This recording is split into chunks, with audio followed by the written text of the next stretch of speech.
धानुष का फोन आते ही अब समर भी जल्दी में था, लेकिन इस सोच में ज्यादा था कि आखिर ऐसा क्या मिला है और जो चीज मिली है वो उसके काम की है भी कि नहीं। इसी सोच में समर नहा भी लिया और खाने के लिए डाइनिंग टेबल पर भी आकर बैठ गया।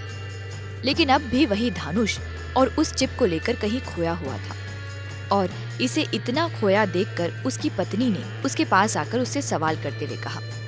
समर की पत्नी, क्या हुआ जी, कोई परेशानी है क्या आपको? मैं कल से देख रही हूँ आप यूं मुंह लटकाए फिर रहे हो, हुआ क्या है? समर ने अपनी पत्नी की इस बात का जवाब बड़े ही गुस्से भरे लहजे में दिया। तुम ना एक तो हर बात में अम्मा बनने की कोशिश मत किया करो हमारी। नाश्ता दे दो जो देना हो तो, नहीं तो मैं जाऊं। और समर का इतना बुरा व्यवहार देखकर उसकी पत्नी अपनी आंखों में आंसू लेती हुई किचन में आ घुसी और वही रोती सूरत से आकर उसने समर को ब्रेकफास्ट परोसना शुरू कर दिया। और समर ने उसकी रोती हुई सूरत को देखते हुए कहा, समर, अब क्यों रो रही हो तुम सुबह सुबह? कभी तो हंसकर बात किया करो यार। और इतना कुछ कहकर वो अपना नाश्ता करने लग गया। इधर हम लोग भी अब नई दिल्ली में दाखिल हो चुके थे और सौरभ ने गाड़ी सीधा जाकर एयरपोर्ट पर ही रोकी।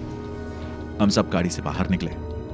सावधानी बरतने के लिए हमने पहले ही अपने चेहरे अच्छे से ढक लिए थे ताकि हमें कोई भी आसानी से पहचान न सके। गाड़ी से उतरते ही हम सब बाहर खड़े होकर यहाँ वहां देखने लगे।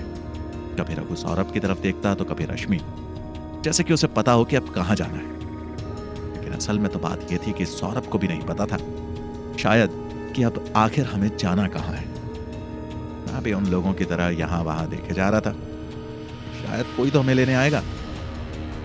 पर वहां खड़े खड़े अब पूरे 20 मिनट से ऊपर का समय हो चुका था, लेकिन अब तक कोई भी हमें लेने या हमसे मिलने नहीं आया था।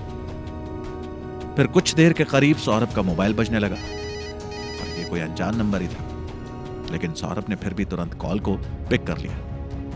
हेलो? अभी दूसरी तरफ से भी आवाज आई। कहां पहुंचे तुम लोग? सौरभ, हम लोग अभी न्यू दिल्ली एयरपोर्ट पहुंचे हैं। बोलो कहां आना है? दूसरी तरफ से आती हुई आवाज। तुम दोनों, बस तुम दोनों, रघु और तुम दोनों वो बनाया हुआ सामान लेकर यहां तक आ जाओ। ओके, मैं तुम्हें वहीं मिलूंगा। और इतना कुछ कहकर सामने वाले ने कॉल को कट कर दिया। फिर सौरभ ने रघु की तरफ इशारा किया और रघु उसके इशारे को समझ गया और उसके साथ साथ कुछ दूरी पर चला गया। इतनी दूरी पर कि जितनी दूरी से हम लोग उन दोनों की बातें नहीं सुन पा रहे थे कि वो लोग क्या बातें कर रहे हैं। और फिर दोनों की बातें खत्म हुई और दोनों वहीं गाड़ी के पास चले आए। सौरभ फिर से गाड़ी में बैठ गया और रघु हमारे पास आकर कहने लगा, रश्मि, तुम यही अंकल के साथ कुछ देर रुको प्लीज, मैं और सौरभ उनसे मिलकर आते हैं। उससे किससे रघु? तुम किससे मिलने जा रहे हो? मुझे बताओ प्लीज, तुम कर क्या रहे हो आखिर? और इतना कुछ कहकर रश्मि ने फिर से रोना शुरू कर दिया। ये देख मैं फिर से तंग हो गया और उसे समझाते हुए कहने लगा, रघु, मैं तुम्हें आके सब बताता हूं ना बेबी, बस थोड़ी देर और रुको, फिर हम सब शायद फ्री हो जाएंगे। बस थोड़ी देर में आकर मैं तुम्हें सब बताता हूं। और इतना कुछ कहने के बाद रघु ने जैसे तैसे करके रश्मि के हाथों से अपने हाथ छुड़ाए और जल्दी से जाकर गाड़ी में बैठ गया और वो दोनों चलते बने। और इधर बेचारी रो रही रश्मि को मैं चुप कराने की कोशिश करने लगा। और वहीं दूसरी तरफ धानुष अब ऑफिस पहुंच चुका था। बस वो इंतजार कर रहा था कि कब समर आएगा और वो उसे ये सब दिखाएगा। समर का इंतजार करते करते अब धानुष को बड़ी देर हो चुकी थी और इतने में समर भी आ ही गया। समर को अंदर आता देख धानुष उसके पीछे पीछे चलने लगा। Dhanush, good morning sir. मेरे हाथ एक ऐसी चीज लगी है कि जिसे देखकर आपके मुंह से मेरे लिए तारीफ नहीं रुकेगी। समर, और बेटा बस कर, सुबह से एक ही बात किए जा रहा है, पहले मन देखण तो दे कि है क्या चीज यो। और समर की डांट सुनकर धानुष अब बिल्कुल चुप हो गया और उसे फॉलो करता करता उसके रूम में आ पहुंचा। समर रूम में आते ही सामने पड़े पीसी पर बैठ गया और उसकी साइड में पड़ी कुर्सी पर धानुष को भी बैठने के लिए कहने लगा। और फिर धानुष भी खुशी खुशी वहां बैठ गया। फिर समर ने धानुष से कहा, हाँ भाई, अब दिखा क्या दिखाना चाहता था तू? और समर की बात का धानुष ने भी जवाब दिया, जी सर, इस चिप में एक वीडियो है, सबसे पहले तो आप वो वीडियो देखिए, बाकी बातें हम बाद में करेंगे। और इतना कहकर धानुष ने वो चिप निकाली अपनी जेब से और उसे सामने पड़े वाले पीसी में स्टार्ट करते हुए कहने लगा, बस थोड़ा सा इंतजार कीजिए सर, थोड़ा सा। और धानुष की ये बात सुनकर समर भी अब इंतजार करने लगा। फिर धानुष ने फटाफट से चिपके उस एक फोल्डर से वो वीडियो ढूंढ निकाली जिसे वो समर को दिखाना चाहता था, और उसने तुरंत वीडियो को प्ले करते हुए कहा, धानुष ये देखिए सर। और वीडियो कुछ यूं था कि संसद का सीन था जिसमें काफी बड़े बड़े दिग्गज पॉलिटिशियंस मौजूद थे, जैसे कि रक्षा मंत्री, होम मिनिस्टर और यहाँ तक कि प्राइम मिनिस्टर का छोटा भाई लोकेश अग्रवाल भी वहाँ मौजूद था। वहाँ मिस धानी भी पहुंची हुई थी। बस एक प्राइम मिनिस्टर को छोड़कर वहाँ सब बड़े बड़े पॉलिटिशियंस मौजूद थे। और प्राइम मिनिस्टर ही क्यों नहीं थे एक? क्योंकि उनकी ही मौत की प्लानिंग जो यहाँ चल रही थी। हर कोई पार्टी को अपने हिसाब से ही चलाना चाहता था, लेकिन फैसला जो था वो सबके हक में ही होता था। और ये बात उनमें से कुछ लोगों को बड़ी खराब लगती थी। उस वीडियो क्लिप में प्राइम मिनिस्टर की मौत का पूरा सामान था कि कैसे, क्या और कब करना है। हर कोई अपने मशवरे दे रहा था कि ऐसा नहीं, ऐसा करना है। वैसे किसी को कोई क्या मारे तब तक कि जब तक कोई उनमें अपना शामिल ना हो। कहते हैं ना, हर विवेक ओबरॉय के लिए जिस तरह से एक सलमान खान है, उसी तरह से हर रावण के लिए एक विभीषण जरूर है। और यहाँ भी था एक जिसका नाम था लोकेश अग्रवाल, और जो कि प्राइम मिनिस्टर का ही छोटा भाई था, जो अपने काले कारनामों की वजह से देश भर में बदनाम था। और यहाँ तक तो उसके भाई से अच्छे से बनती भी नहीं थी। और इसी कारण से प्राइम मिनिस्टर भूपेश अग्रवाल ने अपने भाई को किसी एक गद्दी का भी हकदार नहीं रखा। और यही बात उसके छोटे भाई के दिल में अपने बड़े भाई के लिए इस हद तक नफरत पैदा करती थी। ये पूरा वीडियो देखकर समर भी अब सब कुछ समझ चुका था, और ये भी कि एमएलए धानी क्यों रघु और अपनी बेटी रश्मि की जान लेने पे तुली हुई थी। इसीलिए क्योंकि ये वीडियो प्रूफ उन दोनों के पास था। अब समर ने धानुष से सब कुछ डिस्कस करते हुए कहा, समर, अच्छा धानुष, अब समझ में आया हमें ये सारा माजरा आखिर है क्या। तो कहानी यहीं से शुरू हुई थी और यहीं आकर खत्म हो गई। धानुष, हाँ वो तो ठीक है सर, पर ये सब क्या सच में मिलकर प्राइम मिनिस्टर की जान लेने वाले हैं? धानुष की इस बात पर समर सोचते हुए उससे कहने लगा, जहां तक मुझे लगता है तो अभी तक तो वो ऐसा कुछ नहीं करेंगे कि जब तक रश्मि और रघु जिंदा है, क्योंकि उन्हें मालूम है कि उनके खिलाफ जो वीडियो प्रूफ है वो रश्मि और रघु के पास है, जिसके कारण वो उन दोनों को मरवा कर अपना रास्ता क्लियर करना चाहते हैं।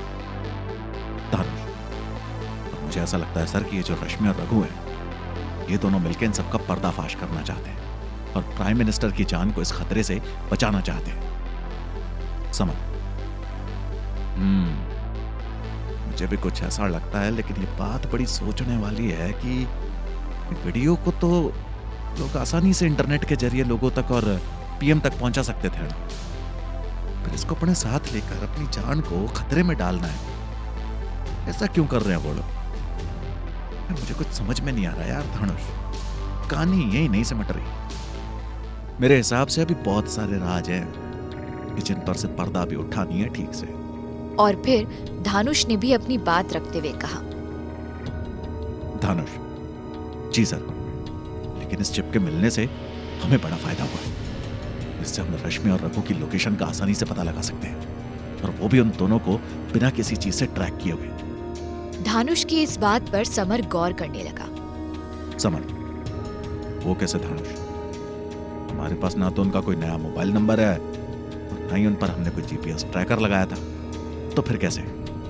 धानुष हंसते हुए, सर ये तो है ना, रश्मि और रघु मुझे लगता है, यहाँ तक तो आई एम श्योर कि ये पीएम को जरूर दिखाना चाहेंगे और उनसे मिलना भी चाहेंगे, और उनसे मिलने के लिए वो उनके पीछे पीछे कभी यहाँ तो कभी वहां जरूर होंगे। बस यही सही मौका होगा हमारे लिए उन दोनों को पकड़ने का, और मेरे हिसाब से इस वक्त वो जरूर न्यू दिल्ली में होंगे। समर सोचते हुए, न्यू दिल्ली में क्यों? और धानुष ने समर के इस सवाल का जवाब भी पहले की तरह ही मुस्कुराते हुए दिया और कहने लगा, धानुष, जरा आपने वीडियो को शायद सही से देखा नहीं है।